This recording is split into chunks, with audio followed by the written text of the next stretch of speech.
Hello दोस्तों, स्वागत है आप सभी लोगों का राजस्थान एकेडमी पर। मैं प्रवीण सिंह आप सभी लोगों के साथ में इस वीडियो में बात करने वाला हूं लैब असिस्टेंट यानी प्रयोगशाला सहायक की जो वैकेंसी आने वाली है उसके लिए फिजिक्स टॉपिक के ऊपर। किसके ऊपर बात करने वाला हूं? फिजिक्स के अंदर। और फिजिक्स के अंदर हम बात करेंगे इलेक्ट्रोस्टैटिक्स टॉपिक के ऊपर। इससे पहले मैं आप लोगों को बता दूं दोस्तों कि हमारे दो टॉपिक कंप्लीट हो चुके हैं, रिजिड बॉडी वाला और थर्मोडायनेमिक्स वाला, तो आप प्लेलिस्ट में जाकर के वीडियोस देख सकते हैं। अब हम बात करेंगे आज इलेक्ट्रोस्टैटिक्स के अंदर। कल जो पढ़ा था उसको एक बार रिवाइज करेंगे, उसके बाद में हम आगे बढ़ेंगे। तो इलेक्ट्रोस्टैटिक्स में आपने पढ़ा था कि विद्युत आवेश जो है उसका डेवलपमेंट कैसे हुआ, उसका पता कैसे चला, इसके बारे में। साथ ही साथ हमने ये देखा था कि स्थिर वैद्युतिकी का मतलब क्या था। तो स्थिर आवेश की जो अनुक्रियाएं हैं उससे संबंधित प्रभावों के बारे में पढ़ना ही होता है। ठीक, फिर हमने पढ़ा था कि आवेश जो है वो क्या है, तो एक नेज गुण है, इंट्रिंसिक प्रॉपर्टी है। आवेश दो प्रकार के होते हैं, कैसे कैसे? पॉजिटिव और नेगेटिव। एक इलेक्ट्रॉन के ऊपर आवेश कितना होता है, तो 1.6 इंटू 10⁻⁻19 कूलम। ठीक है, फिर पॉजिटिव चार्ज है यानी सेम चार्ज है तो एक दूसरे को रिपल्सन करेंगे यानी प्रतिकर्षित करेंगे, दूर दूर जाएंगे। और अगर एक दूसरे के अपोजिट है यानी एक प्लस तो एक माइनस, एक धनात्मक तो एक ऋणात्मक, तब क्या होगा? अट्रैक्शन होगा। उसके बाद में आवेश का क्वांटीकरण पढ़ा था, Q बराबर प्लस माइनस NE होता है, जहां E की वैल्यू होती है 1.6 इंटू 10⁻⁻19 कूलम और N की वैल्यू क्या होती है? 1 2 3 4 अप टू इनफाइनाइट। ठीक है, विद्युत आवेशों की योज्यता यानी जो एडिटिव नेचर ऑफ चार्जेस होता है उसके बारे में समझा था, जिसको मैंने समझाया था कि एक बॉडी के अंदर सपोज करिए चार्जेस हैं +3Q +4Q +5Q and -7Q। तो नेट चार्ज कितना होगा? तो उसके लिए हमने देखा था कि +3Q है +4Q है +5Q, इस सब को ऐड करेंगे तो कितना हो जाएगा? 12, और 12 में से 7Q चला जाएगा तो हमारे पास आ जाएगा 5Q। ठीक है, फिर हमने पढ़ा था विद्युत आवेशों की निश्चरता के बारे में। विद्युत आवेशों की निश्चरता का मतलब क्या था? इसका मतलब था इनवेरिएंस ऑफ इलेक्ट्रिक चार्ज, यानी कि चार्ज के अंदर वेरिएशन नहीं होता है कि अगर वो किसी वेग से जाए तब, यानी कह सकते हैं कि आवेश का जो मान होता है वो वेग पर निर्भर नहीं करता है। वो किसी भी गाड़ी में हो, किसी भी साधन में हो, वो चल रही है तब भी आवेश उतना ही रहता है और पड़ी है तब भी उतना ही रहता है। और ये चीज़ मैंने आपको जो है इस डायग्राम के माध्यम से पूरी अच्छे तरीके से समझा दी थी और आप लोगों को समझ में भी आ गई होगी, ऐसी मुझे जो है उम्मीद है।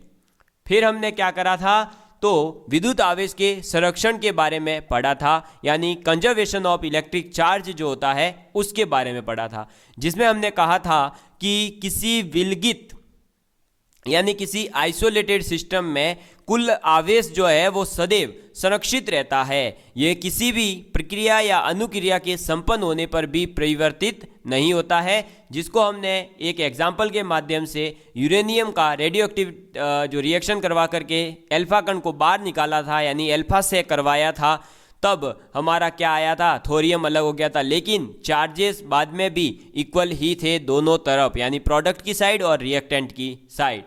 उसके बाद में हमने पढ़ा था एक क्वेश्चन, इलेक्ट्रॉन के अंदर एक कूलम आवेश के अंदर इलेक्ट्रॉन कितने हैं इसकी गणना करी थी। उसके लिए हमने फॉर्मूला क्या लगाया था? Q बराबर, यानी Q दे रखा है 1 कूलम, N हमें निकालना है, E की वैल्यू है 1.6 इंटू 10⁻⁻19 कूलम, तो N की वैल्यू आ गई थी 6.25 इंटू 10⁻18 इलेक्ट्रॉन।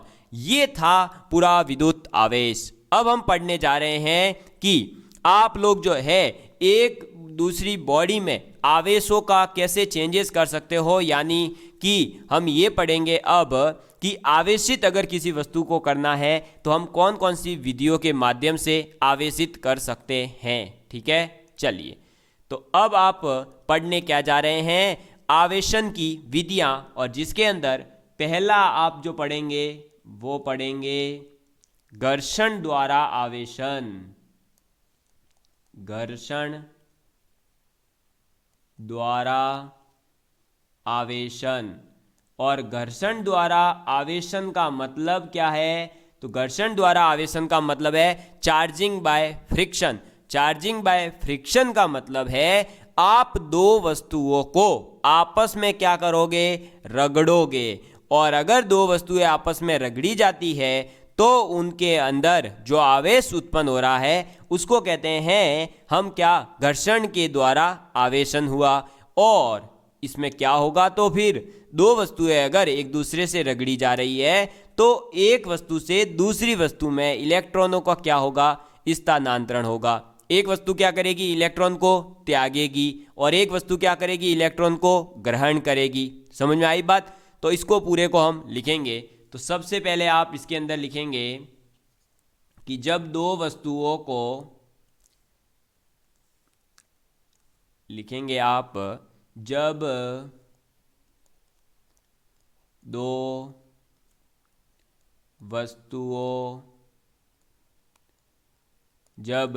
दो वस्तुओं को आपस में रगड़ा जाता है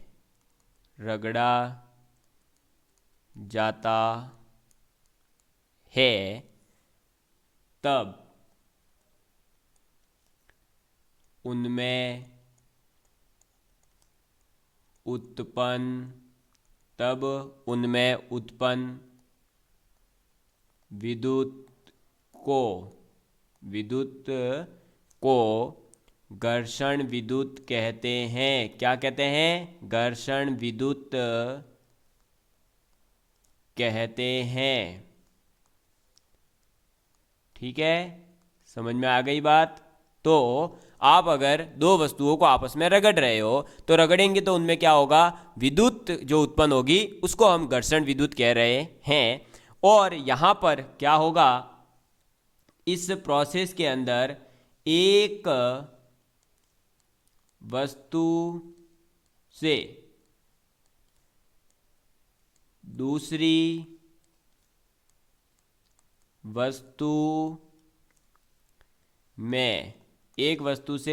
वस्तु में इलेक्ट्रॉनों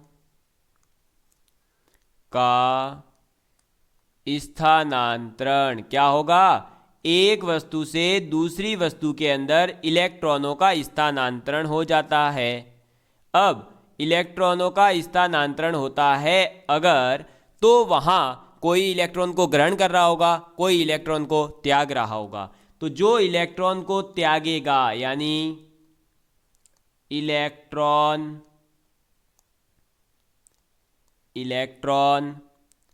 त्याग करने वाली वस्तु, जो वस्तु इलेक्ट्रॉन को त्याग रही है वो कैसी होगी, धनावेशित। कैसी होगी, धनावेशित, यानी उसके ऊपर पॉजिटिव चार्ज आएगा।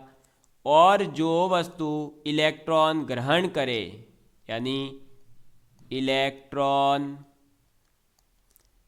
ग्रहण करने वाली वस्तु, तो जो इलेक्ट्रॉन को ग्रहण करेगी वो वस्तु कैसी हो जाएगी, वो हो जाएगी ऋणावेशित, यानी कि नेगेटिवली चार्ज, ऋणावेशित। ठीक है, तो आपको अब समझ में आ चुका होगा कि घर्षण के द्वारा आवेशन कैसे होगा।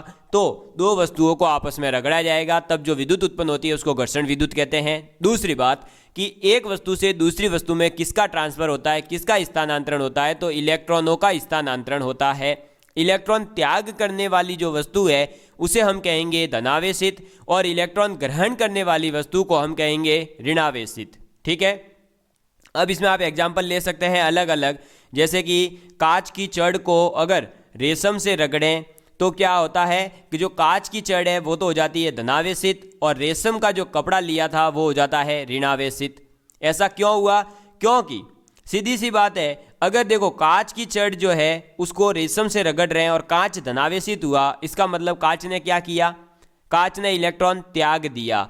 तो इलेक्ट्रॉन ग्रहण किसने किया, रेशम ने, इसलिए रेशम क्या हो गया, नेगेटिवली चार्ज।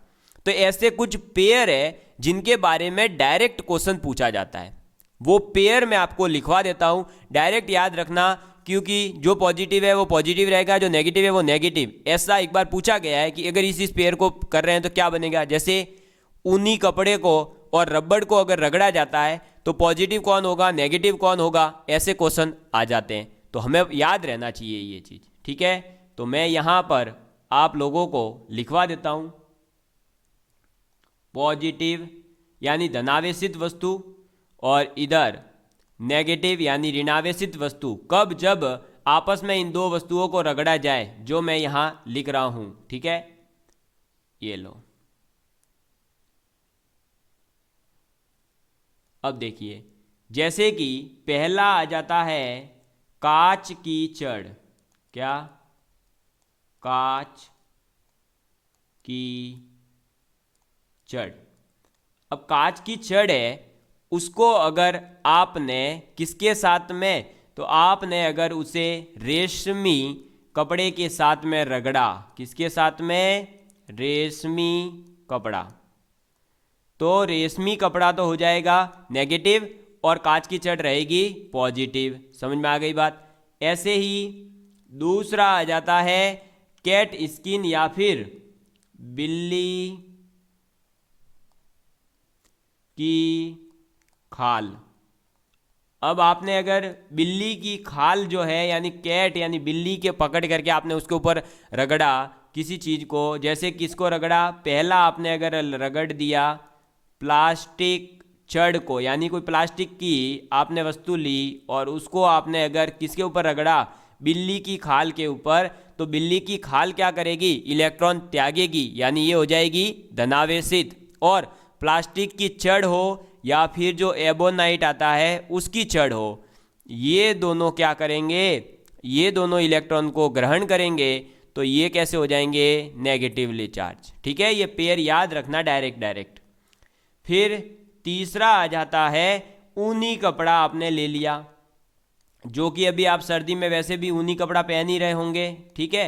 अब ऊनी कपड़े के साथ में आपने किस किस को रगड़ा, तो हो सकता है आपने रख दिया हो पहले तो एम्बर के साथ में रगड़ने का कार्यक्रम, फिर आपको जचा कि यार इसको तो छोड़ो, मेरी तो इच्छा करी है मैं प्लास्टिक को रगड़ूँ इसके साथ। हाँ तो भाई प्लास्टिक को रगड़ ले तू, ठीक है। प्लास्टिक रगड़ने के बाद में शांति नहीं मिली तो तूने रबड़ को भी रगड़ डाला, ले भाई रबड़ को भी रगड़ दे, तब भी क्या हुआ, वही नेगेटिव आया रबड़ के ऊपर भी। फिर तेरे को जचा कि नहीं अब तो मैं किसको रगड़ूंगा, एबोनाइट को रगड़ूंगा, तो भाई तूने एबोनाइट भी रगड़ डाला।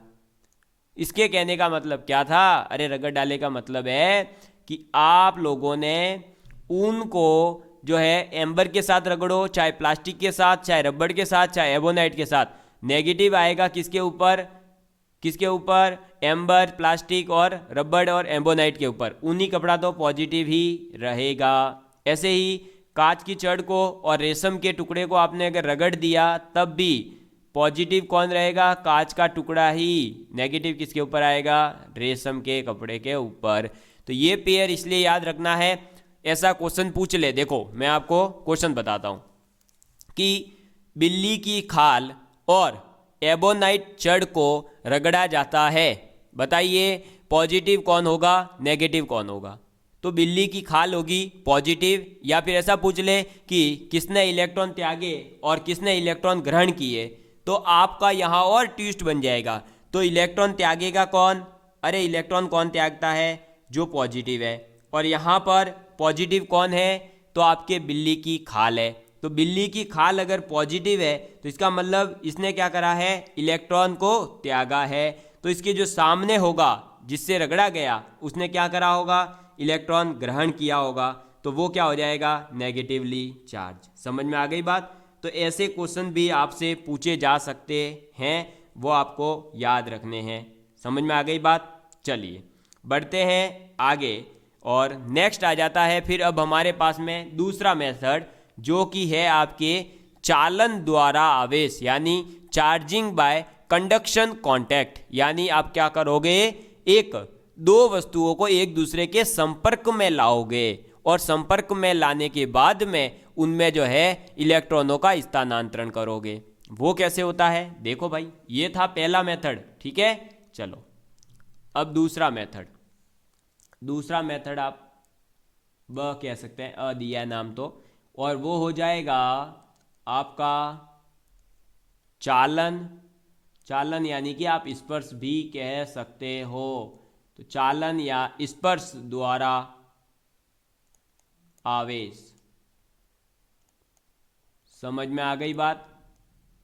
तो चालन यानी स्पर्श के द्वारा एक दूसरे को टच करवा करके, कांटेक्ट में ला करके आवेश का स्थानांतरण कैसे होगा। इसके अंदर क्या होता है दोस्तों कि आपके पास में दो वस्तुएं हैं सपोज करिए, ठीक है। मैं यहाँ डायग्राम के माध्यम से ही समझाऊंगा। ये एक वस्तु है, कैसी है ये अनावेशित है, यानी इसके ऊपर कोई चार्ज नहीं है, ये उदासीन है, हम ये कह सकते हैं एक तरह से। क्या है? उदासीन वस्तु है, इसके ऊपर कोई चार्ज नहीं है, न्यूट्रल है, अभी ये हाल फिलहाल न्यूट्रल है।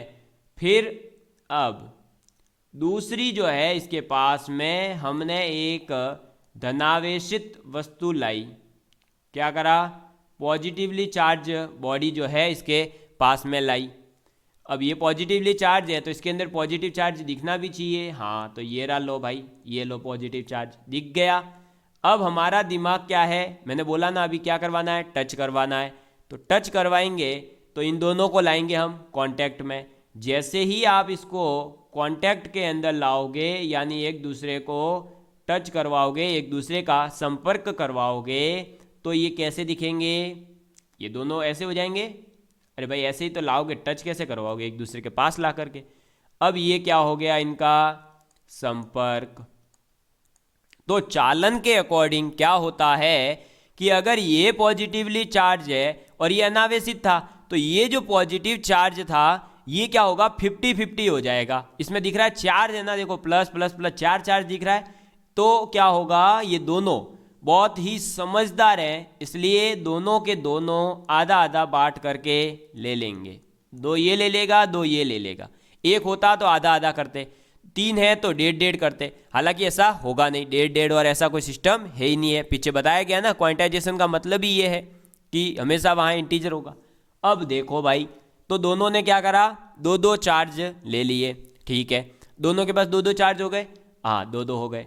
अब 2-2 चार्ज के बाद आपको भी पता है भाई, देखो पहले क्या करा कि दो जनों ने अलग अलग सब्जेक्ट पढ़ाना स्टार्ट करा। कोई सपोज करो मैथ्स पढ़ा रहा है, कोई सपोज करो केमिस्ट्री पढ़ा रहा है। मैथ्स वाले ने देखा कि केमिस्ट्री वाले के पास में 10,000 सब्सक्राइबर है और केमिस्ट्री वाले को लगा मेरे पास 1,000 ही है, तो क्या मैं दोनों जोड़ करके पढ़ाऊंगा तो भाई उसको भी प्रॉफिट होगा, मेरे स्टूडेंट उसके पास जाएंगे और उसके मेरे पास आएंगे और हम दोनों साथ में ग्रो होते हैं, ठीक है भाई। अब संपर्क करते ही दोनों ने ऐसा फिक्स कर लिया कि अब से आगे से जो भी बढ़ेगा घटेगा उसका 50-50। बोले ठीक है यार 50-50 करेंगे, मेरे क्या दिक्कत है, तू और मैं तो बराबर भाई भाई है, ठीक है भाई भाई भाई हैं, तो हमने 50-50 कर दिया। 50-50 के बाद क्या हुआ, एक के दिमाग में आया कि यार अब है ना मैं इससे अलग हो जाता हूँ, क्योंकि मैंने तो इसके कस्टमर तो ले लिए, मैंने इसके जो है स्टूडेंट तो चुरा लिए, मैंने इसके साथ धोखा तो कर लिया।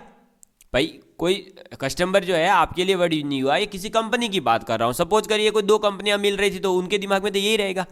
अब उससे क्या हुआ कि दोनों के पास में उस एक को लगा कि यार इसके स्टूडेंट मैंने ले लिए हैं, अब मैं इससे क्या होता हूँ, दूर होता हूँ। तो जैसे ही ये यहाँ से दूर होगा, तब जैसे दूर होगा उस टाइम पे क्या होगा, दोनों के पास में इक्वल ही चार्ज होगा। वो बाद की बात है कि बाद में कौन सही अच्छा पढ़ाएगा उसके ऊपर डिपेंड है, लेकिन जब वो दोनों के दोनों अलग हुए एट ए टाइम, दोनों के पास में धनावेशित चार्ज हैं।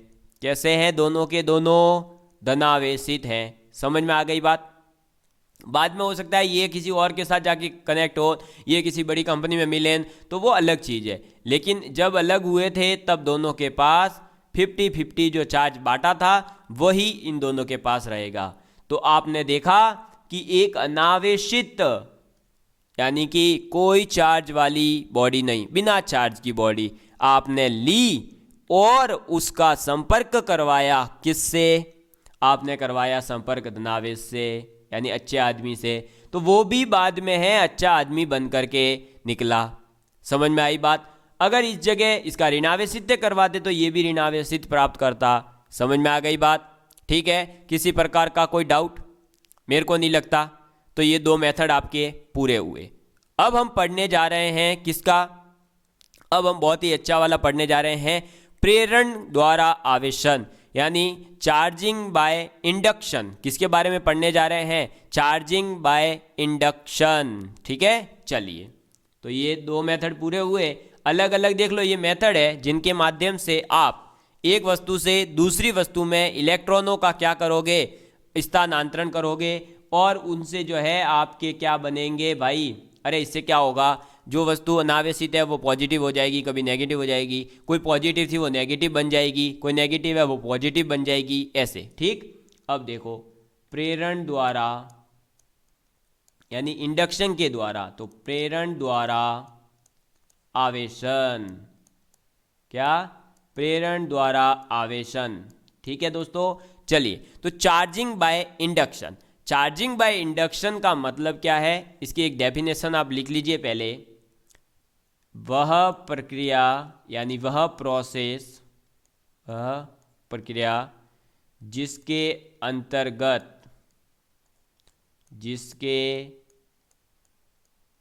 अंतर्गत एक आवेशित वस्तु द्वारा, एक आवेशित वस्तु के द्वारा अनावेशित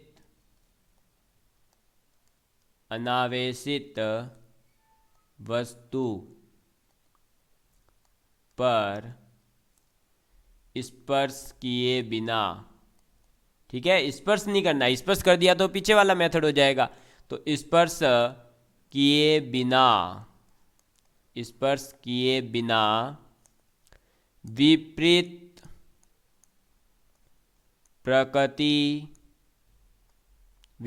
प्रकृति का आवेश, विपरीत प्रकृति का आवेश उत्पन्न कर दिया जाए। क्या कर दिया जाए? विपरीत प्रकृति का आवेश उत्पन्न कर दिया जाए। इसे ही हम कहते हैं प्रेरण द्वारा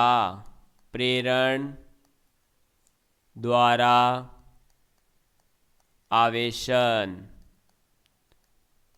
ठीक है, तो ये प्रक्रिया क्या कहलाती है? प्रेरण द्वारा आवेशन कहलाती है। समझ में आ गई बात? क्या है? वापस सुन लो। वह प्रक्रिया जिसके अंतर्गत आप एक आवेशित वस्तु ले रहे हैं, उसका अनावेशित वस्तु के साथ में संपर्क किए बिना ही विपरीत प्रकृति का आवेश उत्पन्न कर दे, उस प्रोसेस को प्रेरण का आवेशन कहते हैं, या प्रेरण के द्वारा आवेशन कहते हैं। कैसे ये हुआ उसको हम यहाँ भी एक डायग्राम के माध्यम से समझेंगे। ठीक है, चलिए देखिए दोस्तों। तो हमारे पास में यहाँ भी एक बॉडी है जो पॉजिटिवली चार्ज है। कैसी है? पॉजिटिवली चार्ज है। मेरा क्या है, दिमाग थोड़ा सा तेज चलता है। मैं सच में बहुत तेज चले, वो तेज चलेगा दिमाग, तो मैंने क्या है कि थोड़ा और ज़्यादा तेज चलाने की कोशिश करी। भाई गाड़ी चल रही थी 10 के स्पीड से, हमने टेक दिया उस पर चौथा गियर और कर दी 100 की स्पीड से। क्या करा मैंने यहाँ उतापाती, पता है आपको? मैंने ये करा कि इस बॉडी के पास में ये बेचारा पॉजिटिवली चार्ज है, यानी ये समझदार आदमी था। मैंने इसके पास में एक गंदे आदमी को ला दिया। क्या करा? गंदे आदमी को लाया, यानी कि मैंने इसके पास में एक 1.5 साढ़े को ले आया। जो बेचारा सीधा आदमी बैठा था उसको परेशान करने के लिए मैंने क्या करा कि ये धनात्मक बॉडी थी। ये क्या थी? धनात्मक बॉडी। और इसके पास में मैं लेकर के आ गया ऋणात्मक को, मतलब एक तो बच्चा है जो पढ़ने वाला है, और मैंने उसके पास भेज दिया ऐसे बच्चे को जो बिल्कुल ही नालायक बच्चा है, पढ़ाई करता नहीं, उसके पास भेज दिया। इससे क्या हुआ? इन दोनों, अब देखो, नेगेटिव और पॉजिटिव एक दूसरे को क्या करेंगे?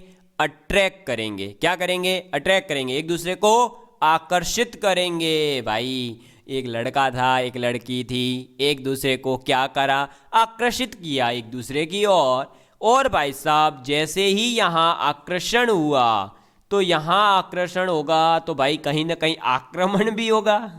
अगर यहाँ आकर्षण हो रहा है तो कहीं ना कहीं आपका आक्रमण भी होगा।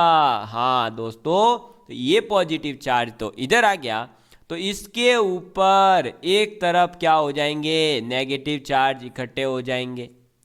ठीक है, क्योंकि पॉजिटिव चार्ज तो पूरा का पूरा ये बेचारा ये जो है ना ये रॉड ये लेकर के बैठ गया है। जो नेगेटिवली चार्ज बॉडी थी वो इसको लेकर के बैठ चुकी है। ठीक है, अब ये नेगेटिवली चार्ज बॉडी जो है इसने क्या करा, इस पॉजिटिव चार्ज को तो सपोज करिए ये ऐसे पार्टीशन कर दिया इसने और कुछ नहीं करा। पॉजिटिव इधर इधर आ गया, नेगेटिव इधर है। ठीक है, पूरा का पूरा नेगेटिव इधर है। हमने क्या करा कि भाई हमें क्या चाहिए, इधर पॉजिटिव चार्ज है इधर नेगेटिव चार्ज है, तो जो इधर नेगेटिव चार्ज था इसको हमने ऐसे के ऐसे पृथ्वी से जोड़ दिया। किससे जोड़ दिया, यानी कि अर्थिंग कर दिया इसका एक तार के माध्यम से। जैसे ही तार के माध्यम से इसको इधर जोड़ा गया, पॉजिटिव को तो ये लेकर बैठा है, नेगेटिव को ये बुला लेगा, यानी जो नेगेटिव चार्ज था वो इसके अंदर चला जाएगा। जैसे ही नेगेटिव चार्ज इसके अंदर चला गया है, पॉजिटिव तो ये अट्रैक्ट करके बैठा है। ठीक है, ये जो ऋणात्मक आपकी छड़ है ये जो है क्या करके बैठी है, पॉजिटिव चार्ज को तो अट्रैक्ट करके बैठी, लेकिन नेगेटिव चार्ज तो ये तार के माध्यम से चला गया है। अब ये चला गया है तो क्या हुआ, ये जो बॉडी थी ये बॉडी कैसी हो गई, अब कंप्लीटली क्या हो गई, पॉजिटिवली चार्ज। क्यों हुई पॉजिटिवली चार्ज, क्योंकि जो नेगेटिव चार्ज इसमें बचा था वो भी चला गया है। समझ में आई बात। अच्छा, आप यहाँ कंफ्यूज हो रहे होंगे कि सर ये तो पहले ही धनात्मक थी। नहीं, ये धनात्मक नहीं थी, ये एक सिर्फ और सिर्फ ऑब्जेक्ट था और ये एक धातु की बनी हुई धात्विक गेंद थी। क्या थी, धात्विक गेंद थी। ठीक है, और इसके ऊपर चार्ज क्या है वो अभी हमें भी नहीं पता है, पॉजिटिव है कि नेगेटिव है। एक तरह से आप उदासीन मान सकते हो। अब देखो मैं बता देता हूँ क्या हुआ था इसमें, ये इसको भी हटा देते हैं। लो भाई देखो क्या हुआ है कि एक धात्विक बॉल, यानी आपने एक जो है मेटल की कोई बॉल ले ली जिसके ऊपर कोई चार्ज नहीं है, अभी पॉजिटिव है नेगेटिव है हमें कुछ भी नहीं पता है। समझ गए, हमने वो बॉल लेकर के रखी और उसके पास एक ऋणात्मक चार्ज वाली जो है छड़ वो लेकर के गए। ऋणात्मक छड़ लेकर गए हैं इसलिए पॉजिटिव चार्ज इसकी तरफ अट्रैक्ट हुए। अगर पॉजिटिव लेकर जाते हैं तो नेगेटिव चार्ज इसकी तरफ अट्रैक्ट हो जाते। ठीक, वो अपने ऊपर डिपेंड है कि आप कौन सी छड़ लेकर के जा रहे हो। अब ये ऋणात्मक है तो ये पॉजिटिव चार्ज जो इस बॉडी के अंदर थे, अभी कौन से चार्ज है हमें नहीं पता, ये अभी क्या है, न्यूट्रल है। न्यूट्रल के अंदर पॉजिटिव नेगेटिव दोनों चार्ज थे, तो पॉजिटिव चार्ज तो इस नेगेटिव ने क्या करा, अपनी ओर बुलाए कि बाहर आओ, मेरे पास आओ तुम तो सब, इसने ऐसे बुलाए। लेकिन नेगेटिव चार्ज को तो ये क्या करेगा, दूर भगाएगा। ये नेगेटिव चार्ज ऐसे भाग रहे थे बाहर की ओर, और उतनी ही देर में हमने क्या करा, इसको एक तार से जोड़ दिया। उस तार ने क्या करा, नेगेटिव चार्ज को बाहर निकलने का चांस दे दिया, और ये सभी नेगेटिव चार्ज कहाँ चले गए, पृथ्वी में चले गए। समझ में आ गई बात। अब ये नेगेटिव इसमें से चला गया तो बचे क्या, पॉजिटिव। तो एक धात्विक गेंद थी जो कैसी चार्ज थी हमें नहीं पता था, उसको हमने क्या कर दिया, धनात्मक बना दिया। क्या कर दिया, धनात्मक बना दिया। समझ में आई बात। तो ये जो मेथड था जिसके अंदर देखो हमने क्या करा, कनेक्शन नहीं करा, केवल नेगेटिव चार्ज को पास में लेकर के गए, उससे ही क्या हो गया, उसका पॉजिटिव चार्ज एक तरफ हो गया, नेगेटिव चार्ज एक तरफ हो गया। जैसे ही ये दोनों अलग अलग हो गए, हमने क्या करा कि नेगेटिव चार्ज को यहाँ से भगाना था तो हमने भगा दिया। अब अगर वो कह देता कि आप इसमें नेगेटिव नहीं पॉजिटिव, इसमें नेगेटिव चार्ज लाइए, तो आप क्या करते, पॉजिटिव चार्ज लेकर के जाते। पॉजिटिव चार्ज क्या करती, इसके नेगेटिव चार्ज को अट्रैक्ट कर लेती, ये पॉजिटिव चार्ज को भगा देते आप। समझ में आई बात। तो वो जो बोलेगा क्वेश्चन के अकॉर्डिंग हमें करना होता है, अपनी मर्जी से कुछ नहीं करना है। समझ में आ गई बात। तो देखा आपने 3 मेथड कौन कौन से। पहला था हमारा कौन सा मेथड था दोस्तों? अरे पहला मेथड था घर्षण के द्वारा यानी चार्जिंग बाय फ्रिक्शन। फिर दूसरा हमने कौन सा सीखा? चालन के द्वारा यानी एक दूसरे के कांटेक्ट में ला करके। फिर तीसरा हमने सीखा प्रेरण के द्वारा आवेशन। ठीक है, इससे भी क्वेश्चन बनते हैं, इसलिए मैं ये बता रहा हूँ। कई बार ऐसा क्वेश्चन आएगा, अभी हम आगे जब मॉडल पेपर जो हमारे चल रही है सीरीज, उसके अंदर जब हम क्वेश्चन करेंगे तब आपको समझ आएगा कि ये और ये जो है अपने अपने चार्ज इक्वल डिस्ट्रीब्यूट करते हैं। ये तो कॉन्सेप्ट देखो पीछे बताया ना मैंने कि 4 है तो 2 ये लेगा, 2 ये लेगा। ऐसे ही फिर आगे ये कॉन्सेप्ट हमारे काम आने वाला है। फिर हमने पढ़ लिया अभी कौन सा मेथड? ये वाला प्रेरण द्वारा आवेशन, जिसके अंदर आप क्या कर रहे हो, कोई भी एक चर्च जो है अपोजिट चार्ज वाली हम उसके पास लेकर जा रहे हैं, तो उससे क्या हो रहा है, हमारा ये पता चल रहा है कि हमें जो है पॉजिटिव बनानी है तो पॉजिटिव बना देंगे, नेगेटिव बनानी है तो नेगेटिव बना देंगे। समझ में आ गई बात? तो ये हुआ हमारा प्रेरण के द्वारा आवेशन भी कंप्लीट। समझ में आ गई बात? किसी प्रकार का कोई डाउट नहीं होगा। फिर हमने पूरे आवेश के बारे में भी पूरी डिटेल में बात कर ली है। अब आपके सिलेबस में दे रखा है स्पष्ट रूप से, उसके बारे में बात करते हैं। तो मैं आपको सिलेबस वापस दिखाता हूं कि सिलेबस में क्या है, क्योंकि ये याद रहना जरूरी है कि सिलेबस में क्या क्या दे रखा है। कुछ भी नहीं पढ़ना है, ठीक है। देखो दे रखा है कूलम का नियम। सर आप कहोगे यहाँ आवेश वावेश नहीं है। अरे भाई कूलम के नियम के लिए पहले आवेश पढ़ना होता है, वरना ये नहीं पता चलता है आवेश है क्या और ये क्वेश्चन कैसे आया, ये कैसे किया। तो ये चीज़ समझने के लिए तो अब हमारा टॉपिक क्या है? कूलम का नियम। ठीक है, कूलम्स लॉ। तो आप लिखिए कूलम का नियम। और इस कूलम्स लॉ के बारे में हम जो है नेक्स्ट क्लास में पढ़ेंगे और बहुत ही बेहतरीन तरीके से पढ़ेंगे। आपने आज तक कूलम लॉ के ऐसे ऐसे क्वेश्चन आपको बताऊंगा जो आपने देखे भी नहीं होंगे, आपको कहीं भी अच्छी अच्छी बुक्स में नहीं मिलेंगे। ये मिलेंगे तो केवल IIT JEE और नीट और आपके UGC नेट और फर्स्ट ग्रेड और उस लेवल के क्वेश्चंस मैं आपको जो है करवाने वाला हूं, ताकि आपका फिजिक्स का न्यूमेरिकल तो कभी गलत हो ही नहीं। फिजिक्स के न्यूमेरिकल तो एकदम परफेक्ट हो, एक भी क्वेश्चन आपका नहीं छोड़ूंगा, आप टेंशन मत लीजिए। बस आपको जरूरत है तो हमारे साथ सपोर्ट करने की। आप ज़्यादा से ज़्यादा इस चैनल के बारे में लोगों को बताइए, उससे हमें मोटिवेशन मिलेगा और आप लोगों के लिए ऐसे ही हम क्लासेस लाते रहेंगे। जय हिंद, जय भारत। थैंक यू दोस्तों।